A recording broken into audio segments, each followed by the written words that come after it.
and welcome to the Raw Review. We are the Dadley Boyz of What Culture. I'm Adam Wilborn, joined by Michael Hamflett and Michael Sidgwick, here to review everything that happened on last night's episode of Raw. But before we get into it, if you're a fan of this sort of thing, make sure you subscribe to WhatCulture Wrestling on Apple Podcasts, Spotify, Amazon Music, and YouTube.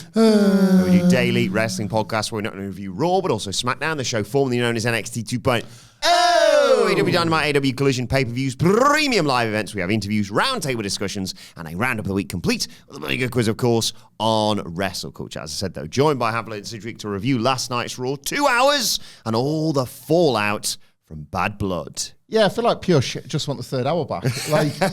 This was a fine episode of Raw. It was a fine episode, but they hadn't figured the pacing out here at all of what to do and what not to do. Triple H, we talked about this a little while ago, kind of cracked 2 hours, lost the war comfortably. They had to move because of hockey, but yeah. Thank you for clarifying the OTJ there, yeah. SmackDown completely carried by one storyline plus Cody Rhodes. Disagree, but okay, yeah. 3, Raw, goated. 1, old NXT, goated. But he's never really mastered 2. And this suggested that he might not, and then he might crack it right around Christmas when we go back to 3 in January. There was too much.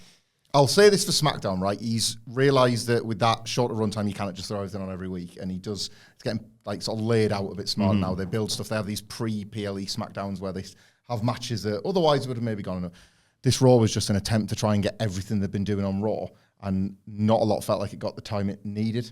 And this felt like 3 hours condensed into 2. And that should come with the fast-paced, high energy and stuff. The only thing they got right was snipping some time off the matches. Other than that, it was just a little bit too much of everything going on. And it just, nothing felt hugely important as a result. And, I feel like most stuff in WWE does feel quite important now. Title matches, high-stakes matches, things like that. And a lot of it felt a bit too throwaway and lightweight as a result for me. Yeah, it was shorter, so I am broadly in favour of this. It's not as good a programme. Immediately, I felt that it was particularly acute in the main event where I'm such a dickhead, I'll just ruin the fun for me. I can't just sit there and go, right, press play, don't think, just enjoy and feel. When I saw the runtime for Sami Gunther, I think one of the weird meta things that had going for it was basically I knew instantly there is not enough time for a Goldberg post-match, therefore Gunther's going to win in a pretty short match at that. Not that short matches are necessarily inherently worse, which is a talking point I'm assuming we'll probably cover quite a lot over the next however many months, but there's a way to do a short match or a shorter match than normal, and I don't think they cracked that particular code. Your thoughts on Bad Blood quickly? I haven't had a chance to talk about it. Only had time to watch the one match. Okay. Only got time to watch the one match, and it's really unfortunate that I'm on X and I need it for my job because I really like engaging with the community and the fans, and every now and then you'll see an absolutely incredible tweet that will just pop you, and I know for a fact that even if you see one of those tweets in just 500 posts of sludge, that one tweet for me is worth it. If I wasn't, I would probably try to bin it off if I didn't need it for work and to interact with people and all the rest of it. Because instantly, I hated the idea of the opening match, which was great, the second it finished. So many people were just desperate for it. That was the greatest match of all time. I was like, was it? I played it cool. No, you didn't. That was a match of the year. It was better than Cody AJ for me. That's this one I've held. The WWE match of the year, quite possibly. The WWE match, and I'm doing it already. Ospreay Danielson better, and I just hate it. It really is the way that pro wrestling is discussed online. Newsflash is it's pretty toxic. Yeah, so just coming for it. Yeah. So it's I could be fucking arsed with any of this chat or any of this. I just wish my brain wasn't programmed in this way, but it is, and it is to a lot of people. I just try and wash away all of that. I watched that bookended the show. Right, I skipped a lot of the main event just to get to the parts that mattered. Smart guy.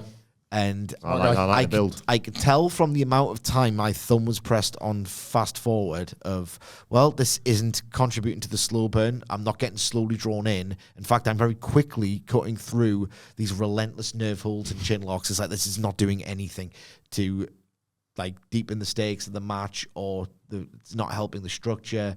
It's just basically the most naked. We are going long. So Wilbon moved it to half speed at this point. I need to get it even slow. I need to like just really. when you think it's going slow enough, slow it down. Here's a rest hold. I'm going to say 2 dickheaded things about the Hell in a Cell match before I praise it quickly, okay? Here's dickhead point number 1. Michael Cole and Corey Graves. I cannot sanction this idea that Michael Cole's a great commentator because he's slightly less of a robot and he's audibly like a bit looser, right? His instincts are And here's an example, right? The first time you see an honest-to-God blade job in a WWE ring, because I know we've seen like the packet blood and all the rest of it, he starts doing his, I was talking to CM Punk earlier today, it's like, your tenor needs to change instantly because it's so rare and it's so transgressive and it's meant to be so special. And it was, if you could just drown out that idiot's noise. Talk about the blood and how cool it is and how like, oh my God, the tone has changed. This is getting nasty. I did think they were better as the match progressed, but it was just like just a regular day at work with some blood. It's like, well, sell it. And Corey Graves is, I traded tapes. I read The Observer when I was younger. I'll bury them in one breath, but I'll talk about the Muta scale in the other. He's just, I couldn't deal with the commentary. Here's one more dickheaded comment. Are you ready for this? I can't wait. Well done, wrestling and the wider brotherhood. Well done, the boys, for finally working out what one Kenny Omega worked out several years ago, and that is use the underside of the table. Use the underside of that table because it's so much more gruesome and it just works. Like those suplexes on the underside. Oh, where have I seen that before? I'm just surprised, genuinely, that it took wrestlers so long to realize that looks horrible and it's right there all the time for you to use. Seems to me like they invented it like Shawn and Razor invented the ladder match. Shut up, man. So shut up. On to the good things. CM Punk took an ass kicking in this match. He knew exactly. Every take's been said, so I'm, nearly 48 hours removed or whatever. Like, they did the best possible job with everything that they had for them at their disposal to make it seem like this really attritional, ugly war. And again, if you try the culture war crap, yes, there was no cinder blocks and all the rest of it. Within the parameters that WWE could do, it doesn't matter what weapons were used. If anything, I think it was a cooler, more understated approach. Like, Drew McIntyre's range of facial expressions was superb. He could have gone so much more hammy than he did, and I'm glad that he didn't. CM Punk just looked half dead, which is the whole point, and that feeds into his really great promo on Raw last night.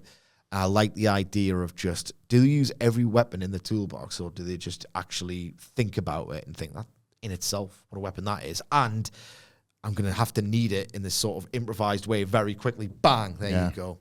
So I thought it was basically an early 2000s great Hell in a Cell match. And I don't know if it just was much better because you've had so many rubbish ones subsequent to that, or if it was just great in and of itself. I thought they told a terrific story. It was really gnarly. It was attritional. There was so many great bits of struggle where, like, loads of great suspense throughout, like that table. Yeah. The use of the table and just avoiding a table, just the little things, like CM Punk can just elevate so much. Like, he is as good as he says he is. Hence why he was, like, in a bit of a braggadocious mood on Raw last night. Like, I'm reminded of the dog collar match. The amount of time they labored over the thumbtacks in that Revolution 2022 match, and I'm thinking afterwards, yeah, they should have been treated like a C4 explosive this entire time. Yeah. But it's just, and the table was treated as, I don't want to go through that. Yeah. I know you like it, and I know people do it for pops. I don't want to go through that. That's going to really hurt. So I thought it was a tremendous, tremendous match. I just resented it because of the conversation, and I need to get off friggin' Twitter. 4 and 3. 4.5 and old money for me. Yeah. 4.5 and old money. It's hard That's great. It's hard to classify these things. And it's great. Yeah. It's a great score. Yeah. Yeah, looking forward to Friday. Just a 7.25 for you? I loved it, obviously. And I think Dave should go 5 on it, but I agree. I don't think he will. I don't think it matters at the end of the day. We can't say we don't care. We play a It's game really in the fun. office. As soon as the match finished, I was like, I couldn't wait for this rating. The game we play is not what stars should it get. It's what does Dave think it is. And it's always there's game within a game, which is the best kind of game, of course. There's how many stars is Dave going to give it, but also which weird match is as good as or better than CM Punk versus Samoa Joe at All In this week, because there is one a week every week. Yeah, it's a great game. When we play the star ratings game in the office, you can make the argument, not that it's a particularly hot take, this. You can make the argument that, a lot of matches are exclusively configured and laid out to try and get that rating because at least one of us just gets it. Yeah. Oh, they did this, this, and this, and it went this long, so it's going to get that. Yeah. And we get it right, like, quite often. We'll get your thoughts on Collision on the Dynamite preview later on. No, I didn't get time to go. Oh, you're joking. Sorry. I'll talk you through this. They're just fine. It's great. You don't have to. I was gonna. There are several matches. What was it you said? Good matches, good wrestlers, great ways to stay in shape. Right. Let's get into One of them. I mean, they are just reps masquerading as matches half the time. Hologram got promoted though. Yes. Definitely not because of a weird Twitter spree. Definitely because it's about time. And I love how like Hologram is on Title Tuesday. Oh, well, that's good because he's gone 11-0, so he's due a title shot. It's one of the prequel Star Wars memes, isn't it? Also, he gets a title shot on Title Tuesday, right? Right?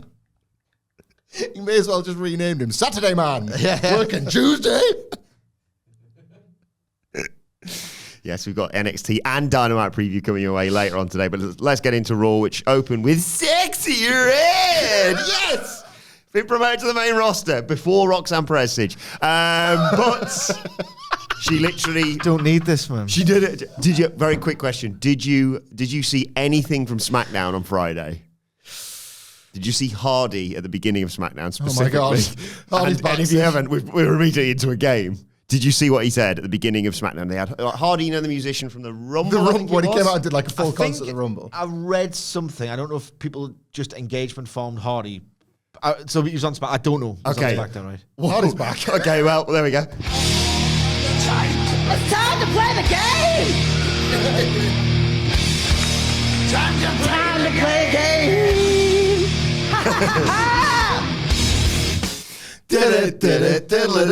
What did Hardy call AJ Styles? He literally had to say, hello everyone, welcome to SmackDown. Here is AJ Styles, basically. That was his job. What did he say? Or what did he call him? Yeah. Alan. Okay, no? No, I've got three guesses. Three guesses, yeah. Here's Alan. No. Anyway, I'll shut up. Phenomenal age. Oh, you're so close. Mr. Phenomenal. Okay, I don't have to tell you. So, what is AJ Styles' nickname? The phenomenal one. You're close. He said, ladies and gentlemen, please welcome the phenomenal forearm AJ Styles. Oh, yeah, I did see that. I did see this. The back of his jacket, just a bunch of L's. Yeah. It's like, oh, you're writing your own material at this point, Hardy. Every week you should introduce someone. It's good stuff. But Dumpster match is worth a watch. Give the dumpster match a look. I saw the bump, so I was like, I don't watch the whole thing. Yeah. ladder match is good as well. I like the ladder match. Ladder match was all, And but now it's 6 wrestlers in a ladder. What's going to happen? just to keep you involved on the I law. don't really care that much, mate. I'm fine missing it. I don't want an in-depth breakdown, by the way, of Damian Priest versus Finn Balor. I'm fairly certain it probably underwhelmed. We aren't going to make up third hour, but we will. Yeah. What we got? Just to keep you clued up on the whole lore of it right now. Chelsea Green smells now. That's the she's joined. I knew that's where it was going to go. She joined that That's why, New Japan stable, Roppongi Vice. you used to call them the stinkiest tag team. You're just recycling it. I did it yesterday as well. And I would say the actual stink is a dark odor. That was my bit. I remember we're doing the old stuff now. One thing I will say is, you know what's atrocious? What's that? But it makes something true that I didn't think it was. Maybe WWE is cinema after all. Because there's a blooper reel on every PLE. There's a disaster of it. There's a disaster of a blooper on every WWE PLE. Did you like the Hurricane Rana from Nia That wasn't even the blooper I was talking about. Oh, You know about the finish to the... Indeed I was. Rear and, Honestly, it's a joke. It was bad. Between Jade Cargill and other ones, Damian Priest and others, that one at Bad Blood, there's something unacceptably botched beyond belief Sorry, that's 3 B's, and alliteration is the work of. But it's bad, isn't it? You know what it is? Like Bad wrestlers? TV's got executive producers, but PLEs haven't. Shut up, You man. need, tighten it up. Tighten it up. I'll kill you in your sleep. Levesque and Fitton need to get across that. They're still working on it. There was a bit with in your when sleep. Chelsea Green's walking down the corridor. That was amazing. Smeared in dumpster muck, basically. And then, like, all the wrestlers, they're pretty dead. Like, you fucking reek. Like, you know, as obvious as it gets. Poo-wee. And then, like, Austin Theory just got a cake. Just holding a cake, right? And, like, chocolate cake. The man who's never had a slice of cake in his life. Look at his body. Chris and Waller's with him. And he's like, what do you think of this cake? And they're like, oh, it smells like shit. And then they're like, oh no, it's okay. It's Chelsea Green. Your cake's lovely. They're just, what idiot can hold a cake for this terrible joke? It sounds very terrible. You're pissing yourselves laughing. I'm not being funny. If I wanted to listen to the SmackDown podcast, I would have listened to it. Let's get on to Raw. Netflix $10 a month. Right, money forever. And you're paying them. Yeah. So yeah, Sexy Red welcomes us to Raw. That was it. More on her later though. And they did a big Bad Blood video package, ending of course with the Hell in a Cell match. And then out comes CM Punk. He limps out onto the stage. He's got bandages on his arm. He's got butterfly stitches in his head and plasters and all that. And he's barely making it out there. He doesn't do the whole "great to be alive" in St. Louis. He says, "This is an excellent line. Felt good to be not dead." Excellent. Touch that, yeah. He's excellent. Probably thought about that when he started doing that Happy to Be Alive. Probably thought about the day he could subvert it a little bit for something, and today was the day. It's very good. He said he's in no condition to even be there, which is why he's going to stay on the ramp rather than walking down to the ring. It hurt to smile, but he wanted to see the fans. I'm alive, but I don't feel like it, he says. I'm a winner, but I don't feel like I won. The way Hell in a Cell went, it made him feel like he was just left with lots of questions. He's banged up worse than ever. He loved the fans, but he just doesn't know. But he wanted to thank 3 groups of people, all of whom have more in common than they'd like to admit. The first was his fans. They chanted his name for 7 years and waited 3 more years for him to come home. The second was his peers, in front and behind the camera. Privileged to walk the hallways with him. He thanks us both. It's fine. I'll get to you. And then the third group of people didn't like him at all. He says He's great. there's a thin line between love and hate, and he turned their hate He's a into great pro wrestler. he turned their hate into chaos. He's done very well. I don't know why you keep doubting me, but keep doubting me, he said. But he's I headed. don't doubt you. I just don't like it. He said, I'm off home to see my wife for the first time in 5 weeks and buy loads of flowers. I'm not sure I'll see you again, but thank you. And then, well, I'll get to what happened afterwards. Quick thoughts on this. Me and Sage disagree a little bit on John Cena, but one thing I think we agree on is that he I think it's f***ing awful. Well, and I don't think he's quite as awful. Oh, right, okay. But we do agree that he ruined everything. John Cena. He kind of ruined everything. Yeah. Ruined selling, ruined promos, ruined the expectation of what a wrestler should do, like on the road, on the job, the whole deal. And that style encouraged, basically, Vince McMahon to promote him as a guy that was pretty much indestructible. Yes. So win, lose or draw, there would be the John Cena promo the next night, not a mark on him, no scars of war, no nothing. Even when he got shoot injured, they would be like, John, do you think you can turn 8 months into 3? Sure can, boss. And he would do it. And you're like, well, Christ. Then I guess I wouldn't believe him even if he was vulnerable.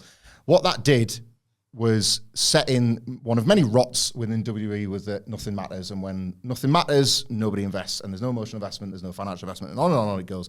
And this is all a case of attempting to walk a lot of stuff back. You had it with the way that Hell in a Cell played out, with the match itself, and now you're having it with the promo after the fact. Drew McIntyre's got a massive gaping hole in his head. He's not coming back to work anytime soon. Wrestlers themselves, Randy Orton recently was on the record saying, people just get time off. If they need it, they get it. I'm sure it's not perfect back there, but there's enough wrestlers, enough over wrestlers that you can. Sami Zayn recently got the stem cells. That's for his body, for his work. So it made sense that they could just move him over there and leave somebody else in, because you should always be structurally able to do that. CM Punk presumably wants to put off doing a Saudi Arabia show as long as he possibly can. So there will be various reasons why various wrestlers... title next year. Yeah, well, this is it. Interesting. It'll catch him in the end. But there's all these sort of reasons. And in the process, if you can get over the work you've done, then all the better reason to cut a promo like this, to walk away a little bit, to, like, you look banged up. He looks like... This is different to...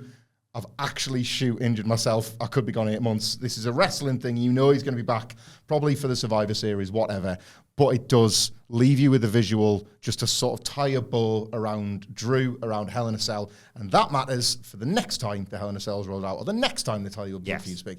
So this is good for the business, and it's good for Punk, and it was a good promo in the process. Yeah, I thought this was absolutely stellar. Absolutely stellar stuff from CM Punk. From that, as soon as he dropped that line, I was like, you know exactly what you're doing. You are a pro wrestling genius. He is on that list. He's on that very short list that we will compile one of these days. Maybe we could do, you know what we should do? What? Not this week because, you know, there is actually AEW content worth previewing. Yeah. Kind of. Wrestle Dream kind of looks like it stinks. Wrestle stink. Instead of a Collision preview when nothing's been announced or it's been taped, or there's a match involving, I don't know, Hologram versus Johnny TV gets announced, and I'm like, I think I know who's going to win that, and I think I know what the match quality is going to be like. We'll do the elusive Who's an Actual Wrestling Genius podcast, because I keep saying he's a genius, or is he, or is she, or are they, whatever. We're going to do it one of these days. CM Punk's on that list, I think. Yeah. CM Punk is on that list. Just that little subversion was incredible. The idea of, like, it never stops. It never stops. It doesn't stop when the bell rings. And here's another thing I thought was awesome, by the way. I love how he's paid off that line from the other week of, like, I can't be lived with right now. I'm a nightmare. I'm completely obsessed. I've taken myself away from the marital home and all. I mean, it's fake, but it's wrestling. It's all at work. I love how he's paid that off with a cute line about, like, I need to get some flowers and all the rest of it. So that was really, really good. On the subject of one of my biggest pet peeves about pro wrestling, oh my God, that's too much alliteration. I'm going to punish myself later on. I'm sorry. The Cody Rhodes, Kevin Owens stuff was magnificent. Yeah.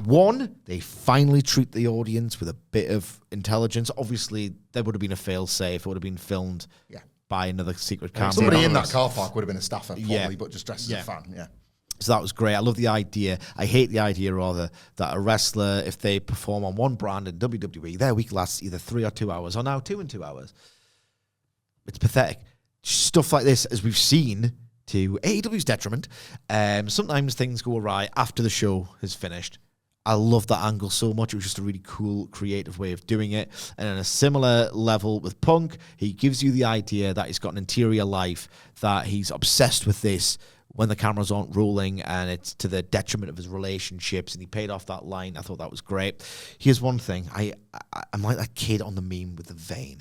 When I talk about CM Punk, I like to think I'm balanced, genuinely. I always have to point out the bad thing. Someone's got it.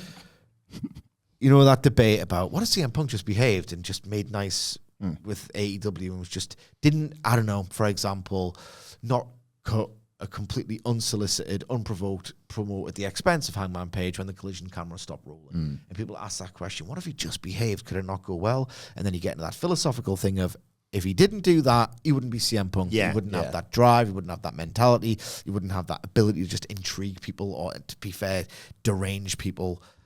He just wouldn't be. He wouldn't be CM Punk if he behaved right. It's warts and all with him all the time. Yeah. So maybe I'm answering my own question here with that in mind, and what drives CM Punk and what makes CM Punk CM Punk.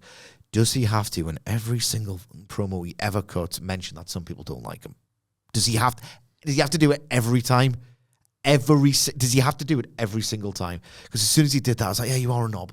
Do you think reportedly? Yeah, you are reportedly a knob who's ruined things for some people. You know, does he have to do it literally every single time? Because you can make the argument that it's a bad idea for him to keep doing the, well, looks like I'm going to punch someone in the face backstage. Sorry. It looks like I'm going to have to punch somebody in the face backstage.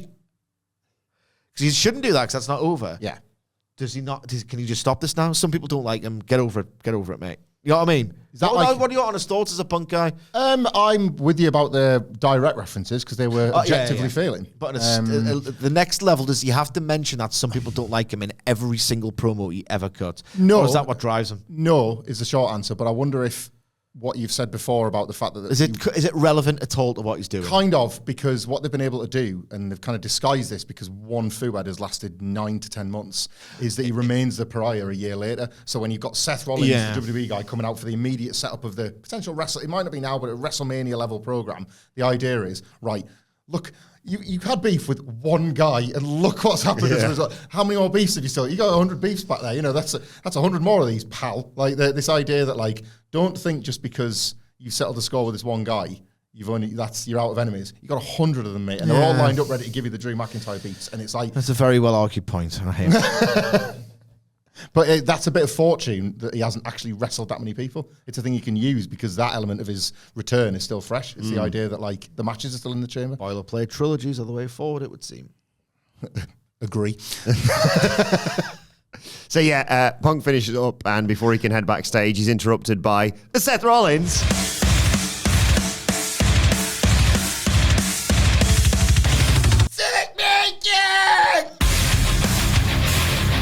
Little face off between the two of them. Little shoulder barge. Seth gets in the ring and says, "Hey, all serious. Get well soon, Punk. Because the sooner you get back, the sooner I can kick your ass and retire for good." I can't wait, man. He welcomes us to Monday Night Rollins. Says, "Does he? Things have been crazy, right? Things have been That was crazy. his music, and that was what he said. Things have been crazy around here whilst I've been gone. The Rock returned. Oh my God. And hell must have frozen over because Cody Rhodes teamed with Roman Reigns. He also mentioned the Cody Kevin thing, but we'll get to that a little bit later. But he's back to destroy Bronson Reed. He's not here tonight, but Rollins had a message. You attacked me for what? To make a name for yourself? Well, congrats. I know your name now. You want to be famous? I'll give you your 15 minutes. Rollins versus Reed, one-on-one. Name the time and place. This time, I'll be expecting you. And then as his music is, he's interrupted by Jey Uso. It's like, it was 2 hours. We were really going to get this thing going. And like, here's an example, and there's a few more on this show. But I will say, like, I don't think the overlaps here were without thought. It was just a bit jarring. Like, the Rollins cut are good. Get to the point. We've built this match. Let's have the match promo, which wasn't like which he had to do, but ultimately didn't have any more to say than that. But I did quite like the overlaps here. So we'll start with Jey Uso. Jey Uso comes out, and it's not exactly a welcoming expression that Seth gives him. It's sort of like, what's this? Like, what if I wasn't finished? And yet here you go. And I guess we're on. I guess we're on with business, and there's nothing I can do about this. But maybe that's tied to where this promo started, which was Seth Rollins in storyline. Remember, like, was Cody's shield. He followed through, got his ass kicked, following through on his promise to Cody Rhodes. And why? Because it was worth bringing down Roman Reigns and the Bloodline once and for all. Who's his storyline best friend?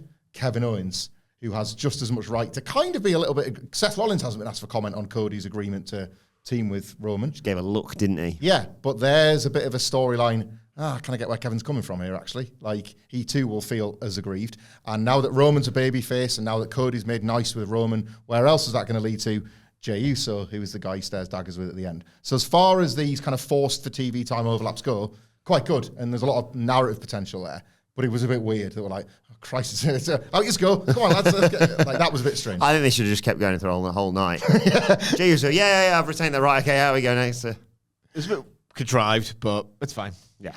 No, it's not. It's just really contrived, wasn't it? I'm just picturing a 2-hour promo train. Yeah. Just see what he wasn't finished. Keep delaying the matches. So that contriving conflict. That's just 2, so that's fine. So yeah, Jey Uso comes out to defend his Intercontinental Championship against Xavier Woods. Skip. I mean, we did for the most part. Yeah, but I mean, the commercials mutilated it. They went to a break after about a minute. And he sent Then Jay outside. Break and then to finish. And then Get used to this 2-hour all stuff. That's it, mate. I yeah. thought I'd missed 3 spots and done. Get the out of there. All right. I think we fixed it. I think we fixed wrestling. Yeah, there was Better than ever. There was a DVD on the outside to take us to the break. When we come back, Woods fights off Jay's comeback attempt and then goes for the springboard elbow drop and then just gets super kicked. Uso splash. 1, 2, 3. Oh, it's over. Yep. Heritage Cup retained. Post match, Kofi Kingston checks on him. Jay embraces Kofi and offers his hand to Woods, and Woods just walks off without shaking it. Kingston leaves with Woods, and Woods asks, "Why you shake his hand? Just beat me, dickhead." But never mind all that. Braun Breaker's here, and he spears Jey Uso. Kingston's like, "What the hell's going on? Spear for you, dickhead, and you, Xavier," and then one more for Jay as well. I love that, man. It was pretty goated, that. Like the Kofi and the Xavier ones especially. Like the run around the ring to get Xavier, and he's like, "Oh, quick, Kofi, because he's going to kill." Oh, God, he's killed me. I like the Xavier one especially because he's like, "What did I do? He didn't even try and help. He just stood there." A nice follow through from last week. They're kind of the red herring of the potential Bron Breakker babyface. And it's actually, I'm really pissed off about this, and people are going to suffer. Quite like this. I thought this match was either Nout or Summit, right? To be less regionally impenetrable. It was either nothing nor something. Okay. Because this is basically a generic match truncated to accommodate for a commercial break. There were two routes that they could have taken here, right? Scenic route of the freeway. Route one is, it's like, I mean, this is pretty much what happened, but it never really registered, at least to me in this way, that like Xavier never really gets out the blocks and it's kind of humiliating and it's over like in a puff of smoke. So I wasn't even ready. Or it could have been that agonizing 15-minute, a few near falls. It's like, I can't believe I fought with everything. Either a complete dog walk of a match or the most narrow of losses, and it was just somewhere in between. Yeah. I don't think it was. In terms of character work, I don't think it was that good a match. It betrayed the storyline a little bit. Yeah, it did. And again, that was just because their quick fix to the first 2 hours was to just cut everything a bit. Yeah, and you could just. I felt that it was felt hollow because the characters have actually been given some real depth in all of this. After that, we got a Rhea Ripley promo saying she should have seen it coming at Bad Blood. Liv Morgan can't beat her on her own. She needs Raquel Rodriguez, but she's going to go through both of them, basically. I know they have to do this, but I wish they wouldn't. Don't watch them, Sid, you won't need to. Big disappointing night for the Judgment Day. I saw the highlights of Bad Blood. There were no highlights, brother. They were all... Well, it wasn't called Good Blood, was it? I news it yesterday. Bad Blood, more like Bad Botch. I saw it. I saw that pop up my because it's subscribe. Everyone subscribe. Yeah. And it's like on my notifications. Like, all right, okay. And I was like, you. Sorry, I've made him swear I've made him bleep so much on this already. But I was like, right, okay. So here's the state of play in the office yesterday. Murray hasn't come back from his holiday yet. So these two clowns are in charge of the title of the news. And you might as well have titled it Bad Blood, more like Bad Botch. Yeah. But I was like, oh, click. So it did work. More like Bad Botch. And I've just said the exact same joke, and it's all right for me. All right for me, not for you. Now. 3 pops, and that doesn't include yesterday's pops. And the Judgment Day are finished. It's done. Short it is done. Story. Bash at Berlin was the peak, and what a peak it was. Good peak. Good peak. That's finished. I did feel briefly very sorry because they Tony do Khan's like got the pencil. Like they did the let's check out. They're doing this loads recently. Let's check out all the signs. And there was one couple that were like, we either cancelled our honeymoon or rescheduled our honeymoon so we could see Rhea Ripley. I was like, is this it? Yeah. So apparently she did something with that's nice. Tiffy and something else post-match because I was like, oh boy, imagine that. We cancelled our honeymoon to see Rhea Ripley. Where's Rhea? What do you mean she's not? What do you mean we only get a 10-woman tag? Okay. They showed the Viking Raiders logo next, but I did like Jackie Redmond after this. She tries to interview Bron Breakker. What the hell are you doing? I thought you were a nice guy. And he just breezes past her. The frustration where she goes, I'm trying here, Tess, but I got nothing. I like that. Tess, I like it. Joe Tess. Joe Tess. I like Tess, and I want to be able to call him Tess. It's like your mate. I know. I want him to be my mate. I was like, oh, well, cool group there. Yeah. Well, Jackie and Tess hanging out after the show. The hockey with Jey Uso and CM Punk. What's everybody else left? The announcers discussed the incident between Kevin Owens and Cody Rhodes. They didn't specifically get into either person or what happened, really. Really good. Yeah, nice. Triple H is going to materialised. Thank you. Triple H says they're going to handle the matter internally. He's like in the old Acclaim ski, isn't he? Coming out at the start of every show. He doesn't like the spotlight, but he's... Aye. He's an idiot. I mean, he deserves it. Nah, he's a complete moron, mate. Make cinema on a weekly basis, but well, cinema by definition is not made on a weekly basis, though. That's just television. So new films out every single week. So SmackDown in theaters Friday. Cody's shown backstage. Definitionally not the right medium. Imagine if that was on the logos thing at the start. SmackDown. Definitely not so. Honestly, man, I saw one of your tweets as well. Didn't look for it, but I was just on it for you. Everyone saw it. And he goes, WWE is giving us cinema within the first 5 minutes. What are you, WWE Wilborn? It was just that Metro booming Cody Rhodes I love that video. stakeout. We were talking about that yesterday. What was that? It was really great and nothing happened. It was like, well, we're here. What were they staking out? What were they staking No, out? it was never clear. The Staking building. out Atlanta or the show or something. I don't know. One of them was giving the lift to the other one to the building when they both admitted they had tour buses in the plot. But they needed to be, in the car together, pretending to be detectives. Yeah, they needed to play it low key, so they didn't want to be seen. Yeah. So why is there a camera in front of their face? Until the grand Why is there a entrance. camera in front of their face, and why are they staking out nothing?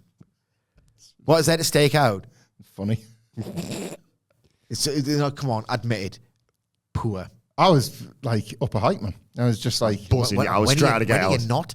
11:05 p.m. I text him saying, can you imagine Stone Cold Steve Austin doing a stakeout before one of the biggest people? Oh my god. That's a great shout for maybe next year. Stone Cold Stakeout. I'm not being Oh funny. yeah. There's a... What was it? Oh, it was nothing. Like, Triple H said. Best cinema leads you asking Triple H said, who questions. the else do you know called Metro Boomin? That was class. That was such a good line. Huge bab in the Wilborn household. I'd already watched it on Twitter before I popped again. Second go.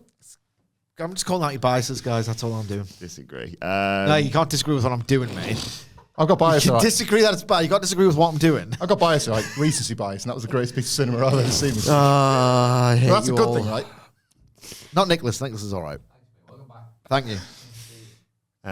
Yes, Cody Rhodes is walking backstage, but there were some technical difficulties. I don't know if they're actual technical difficulties or... It's like such a point about the blooper reel. It's like, ooh, it's the Wyatts. No, just somebody tripped over. But speaking of corruption, whether it be video feeds or people, Karrion Kross is shouting to The Miz. He says, I want to be clear. What I did last week was not for the final testament. I did it for me. R-Truth comes in and says, I forgive you. I'm not the Judgment Day anymore, you bloody idiot. That's why he thinks. Stop laughing. Sorry. It's not, Oh, I get why you turned on me. Yeah. chill in the air. Miz, Yeah, it's Miz says, no, we're not doing this. Awesome Truth, no more. And Karrion Kross is in his ear.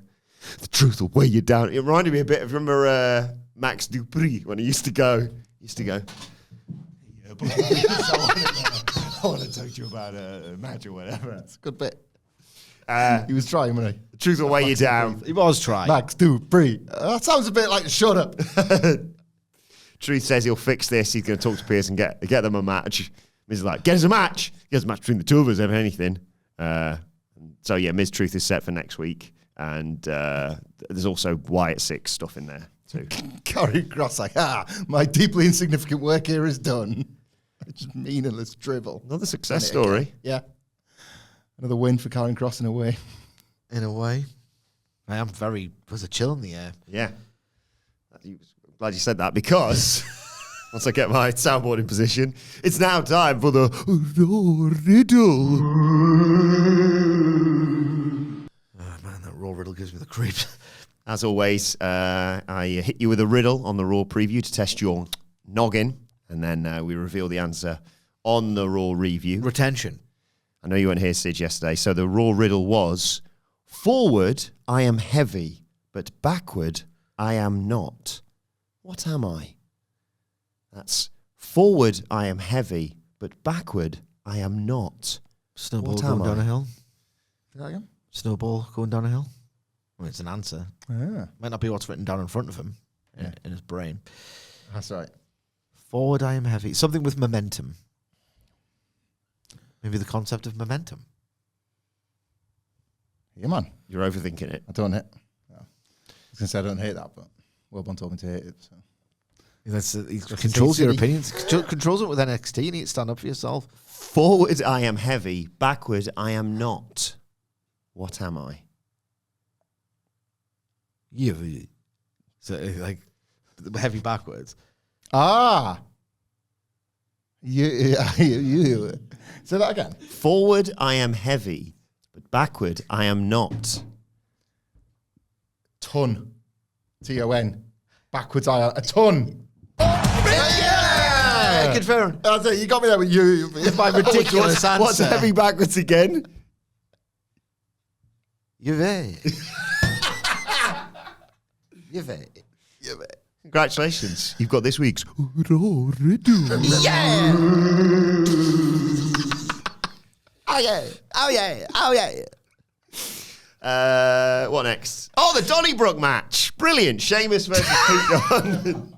I really enjoyed this. I know, that was pretty cool, mate. That was good. Whiskey barrels, shillelaghs, cricket bats, and a bar that was far better than the one that Gallus had, basically. Everything's better than Gallus. Early on, Sheamus Everything. chokes him with... Sheamus chokes him with the shillelagh. They go to the outside. Sheamus bro kicks a barrel, and that allows Dunne to recover. He jumps off the bar, but Sheamus caught him and slammed him into the announce table to take us to a break. When we come back, Dunne's climbing a couple of whiskey barrels for a dive, but Sheamus cuts him off and twats him with the shillelagh, locks his arms, beats the bodhrán on top of the barrels, and then hits a white noise through some tables. Yeah. Oh my god. Daft for that. Big This Is Awesome chant. He also hits a knee strike and a razor's edge when they get back into the ring for a 2 count. Dunne snaps his fingers and just smashes him in the back with a cricket bat. But it isn't over because Dunne only gets a 2 count from that. And then he grabs a drawer out. 4 or 6, just a 2. grabs a drawer out of the bar and just twats him with it. That looked like it shoot her because I think there's no way you See the work. picture afterwards? No. It was just like his entire back was red. Ooh. Great. So he cracks him on the back with it. There's also some zip ties in there, and he zip ties Sheamus' hands behind his back and hits him with a knee strike, but Sheamus still manages to get a shoulder up. Dunne tries to use a bat, but Sheamus hits him with a knee strike and a huge brogue kick with his hands tied and collapses on top of him for the 1-2-3. In total contrast to the opener, this benefited greatly from everything having to be a little bit pacier and quicker because there was just no fat on this, and nor did it really need it. The program hasn't connected in the slightest, so the best chance this had of working was them hitting each other hard with really spectacular weapon shots, and that's pretty much what they did. Based on how Triple H books, I have to feel like Pete Dunne has got something on the horizon, or he's accepting becoming a coach full-time or something, because getting pinned by a guy whose man's zip tied behind his back and you've created that and still not managed to win is a beating. Yeah. Like you've kind of, the nickname thing hasn't even taken, and you are a rubbish version of yourself, because even if you are Pete Dunne and not Butch, you cannot beat a guy with his arms tied behind his back. So In the doghouse, you'd say. He is. I would now. Feels like there's probably got to be something for him coming off the back of this, because it was a pretty heavy defeat, really. Yeah. He's just a guy who does some jobs, that's fine. I guess, yeah. He's not a WWE star. I think all parties have come to that same realization, and he can deliver in this sort of spot, at least. When you put him between the ropes, and like, you know, his technical matches don't get, you know, rat piss on cotton when he's in the ring without weapons, but you know, he's a more varied worker than you might think. He can do this kind of stuff. He was in the original Donnybrooks. I love how, so stupid, man. Wrestling stinks. It's the 4th ever good old-fashioned Donnybrook match. Was called old-fashioned then. There's been 4. You know what I mean? Stupid. Just funny there's a 4th ever Donnybrook match. The rich history of The Donnybrook. 4th ever good old-fashioned Donnybrook. It's not old-fashioned then. I'm trying to see if I can find. I never remember the full. I remember them using Donnybrook match with the Sheamus thing in the past, but never Good old-fashioned. part of the whole branding. I had one with Drew.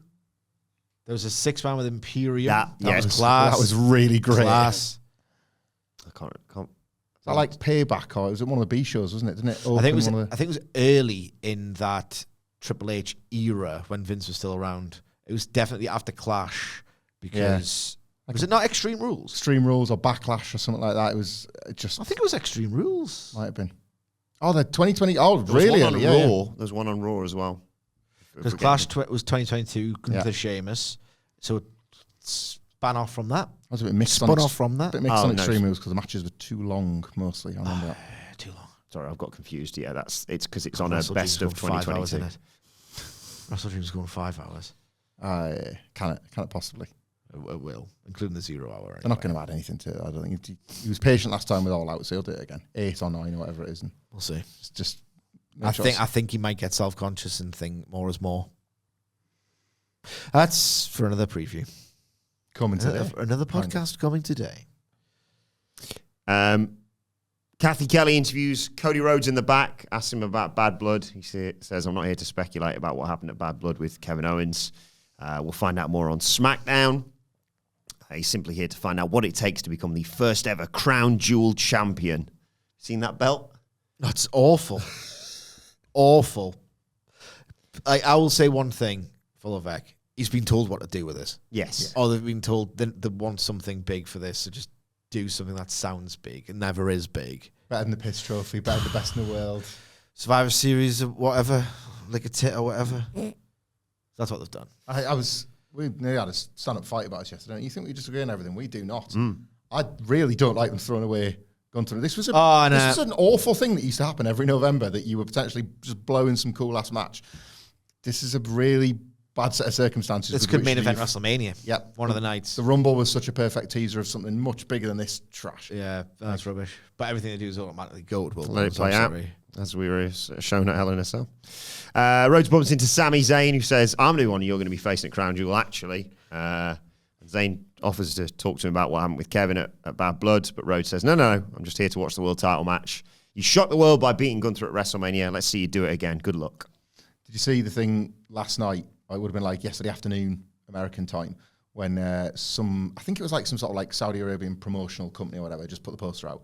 It was like, Liv Morgan versus Nia Jax. That stinks, by the way. Gunther versus Cody. And you love everything. I love Liv Morgan versus the Queen. And seconds in the corner. Oh my God. And WWE had to do, well, no, actually, we've made 2 posters. Here's the second one. And it just had Sami Zayn's face. And Yeah. See? So it could definitely go. Just stick not it like, spoiled see. Not spoiled it. Shut up. Speaking of Liv Morgan, actually, earlier on in the day, Raquel Rodriguez drives Liv and Dom into the arena. Morgan says, yeah, you won by a DQ, but I've still got my title as well as Dom and now Raquel Rodriguez, which means I'm the only person in WWE who wins even when I lose. Jackie Redmond tries to find out if Raquel's... Jackie Redmond tries to find out if she's officially in the Judgment Day. Chilly outside. Dom's like, can we go? And Morgan says, yeah. And again, Jackie Redmond, she had a good night. She says, the show hasn't even started yet. And then she's getting and leave again. Wrestling... I'm trying here, Tess. Yeah, wrestling loves car stuff, and they're so impressed by fancy cars. They just drove here to say that and then left in kayfabe. Yeah. Well, they might have had stuff to do, and then they just wound up like, oh, bollocks. Well, yeah, the stuff they've got to do is work their job. I've got to take blow this popsicle take a personal day or whatever. Look at it. Yeah. Let's blow this I'm not doing this if stand. Jackie Redmond's just me as soon as I get out of the car. No, bollocks this. Let's get out of here. Come to work, not to be disrespected. Also, I think they did something in the rear bit later on. So they faked leaving just so they could try and jump rear later. Right. Because that fan who was on the honeymoon, otherwise would have been like, oh. Please do something. Just rear straight in the car. Says back round and goes. Yeah. The old fake out, the old leaving. Not really. Oh, brilliant. General manager in the back. Adam Pearce is there, and there's Ava. Oh, yeah. She has got certain shocked on general manager. It is People cook of the year. I fought pretty big for this. What are you doing here? We got Sexy Red, we got A, we got all that stuff. Ethan Page, all the big... Who was it to say on the trolls? Ethan Page comes in and introduces himself. Says, bloody punk cost me that NXT title match. You going to do anything about it? Pierce is like, not my job. Ava did it. And Ava says, I'm off the clock. So I'm just chilling here. She's not on it on Tuesday. Shawn Michaels is on it. You're out of office. At a Slipknot gig, probably. Anyway, in comes Sexy Red. And Paige is trying to introduce himself to her. And then she's like, didn't Trick Williams kick your ass? And he just leaves. Class this. Wasn't... Your favourite bit of the show, wasn't it? So it was just NXT. Oh my God! Wall-to-wall NXT. I cannot wait for tonight. Yeah, I'm excited for this show. Buzzing. We'll talk It's got about to it be better than last week's. Pretty low bar set Disagree, by the old, but Chicago looking night. forward to it. Big night for you. I'm sweating bullets over here. Yeah. Come on, Tony. Right. What came next? The 10-woman tag match. Everything's goated except this. Well, they killed the division. They're reaping what they sow here. Like, Yeah, it's true, man. you just lost Lauer and you got no stars. Well, that's funny because I think we've got 10. No, as I've said, you've got no stars. NXT absolutely smokes the women's division on Monday Night Raw. Yes. That's why they need to bring up Roxanne Perez, probably Sidge, isn't it?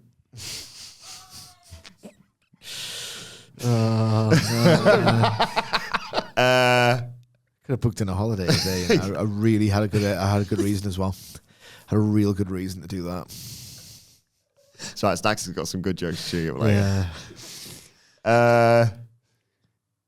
Just getting bullied. Pure Fusion Collective. Isla Dawn, Alba Fire taking on Lyra Valkyria, Zelina Vega, Kane Carter, Katana Chance, and Natalia.